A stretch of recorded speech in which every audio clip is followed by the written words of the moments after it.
Back in the day, my neighborhood was a real Jurassic jamboree. You had T-Rex stomping around like he owned the place, which, to be fair, he mostly did. Then there were Triceratops families having cookouts next to the lava flows, because apparently nothing says family bonding like barbecue near molten rock.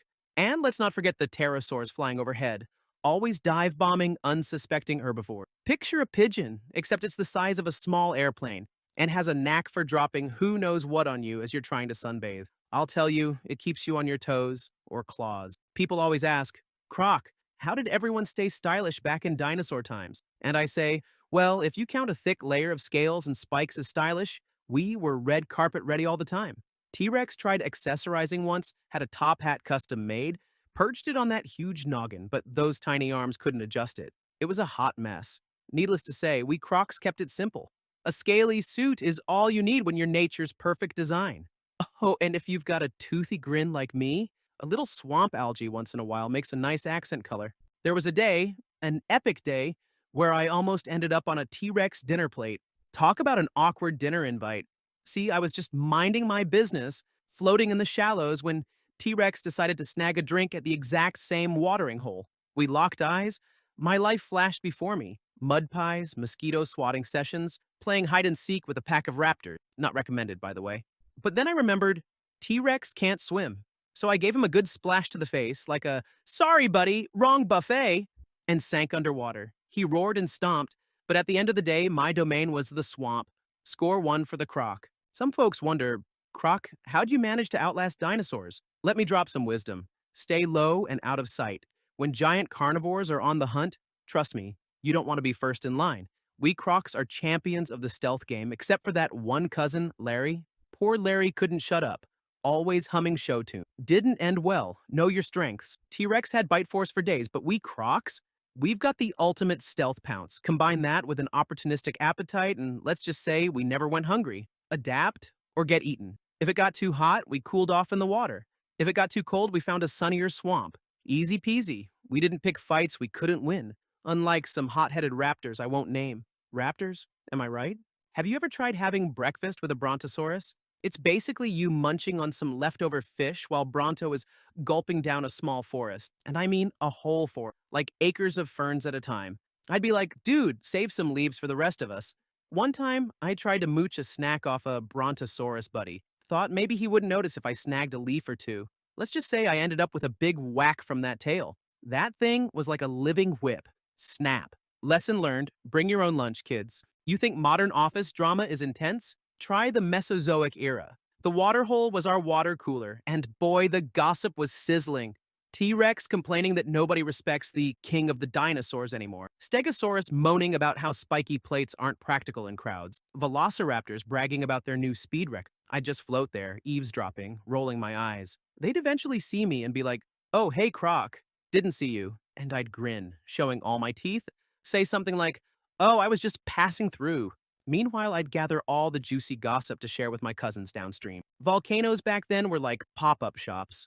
Suddenly, boom, there's lava spewing everywhere. The Earth was basically one big fireworks display. I lost count of how many times I had to relocate my nest because a brand new volcano decided to pop up in my backyard. Let me share my top 3 encounters with some of the biggest celebrities of the era. Triceratops. You'd think with 3 horns they'd be triple the trouble, but mostly they were gentle giants. Unless you messed with their kids. Then, oh boy, you'd better scuttle back into the water.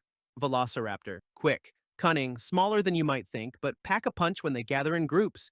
I once saw a pack of them try to steal a massive chunk of meat from an Allosaurus. Big guy roared in disbelief while the raptors sneaked off with lunch. Legendary hustle. Spinosaurus. We swam in the same rivers. He had that big sail on his back, like a built-in billboard. Hard to miss. I'd often say, hey, you're scaring the fish with that giant sail. He'd snap his jaws at me like, back off, shorty. I took the hint.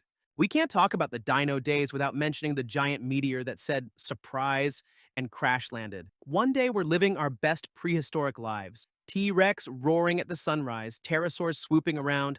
I'm chilling on a log. Next minute, boom. Dust, darkness, chaos. I heard T-Rex let out a roar that sounded suspiciously like a cuss word. Birds were panicking, dinosaurs running in circles. It was like the world's worst traffic jam, minus the cars, plus a whole bunch of screaming. Me?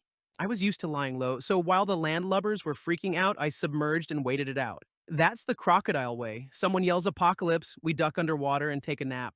Eventually, I poked my snout up and, well, it got quiet, really quiet. Imagine waking up from a nap and finding out half your friends are gone, and the sky looks like something out of a sci fi movie. The air was thick with ash, food was scarce. But hey, we crocs are not picky eaters. We'll take what we can get. And we still had the waterways. Survival was tough, though. The party was definitely over. No more T-Rex jokes. No more pterodactyl flying circus. The era of dinosaurs was officially canceled. But us crocs? We stuck around, like the stubborn survivors we are. You might wonder, Croc, what did your family look like? My grandpa was huge, house-sized easily. Over time, we shrank a bit, streamlined for modern living. But if you saw us side by side, you'd be like, yep, that's the family. We've still got that wide grin, beady eyes, and thick skin. It's a timeless look. Did you ever get into a fight with a stegosaurus? Nah, those tail spikes are no joke. I value my hide too much. What's the deal with the T-Rex's arms? Were they really that small? Yes, hilarious, right? But trust me, you don't want to laugh to his face. Who's the scariest dino you ever met? My Aunt Agnes? She snapped at anything that moved. Wait, you meant actual dinosaur? Let's go with a Giganotosaurus.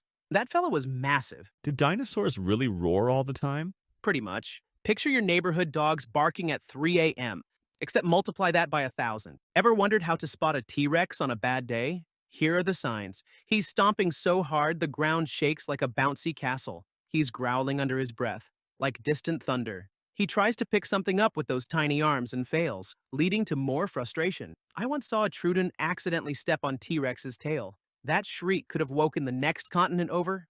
Me, I usually played it safe. A quiet night swim, snap up a fish or two, then drift off in the shallows.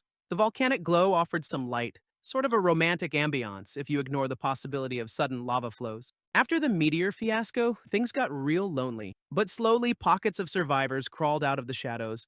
I had cousins on the other side of the planet, big jaws, bigger attitudes, who made it by living in deep rivers. We eventually bumped snouts. We'd be like, hey, you survived, it's so?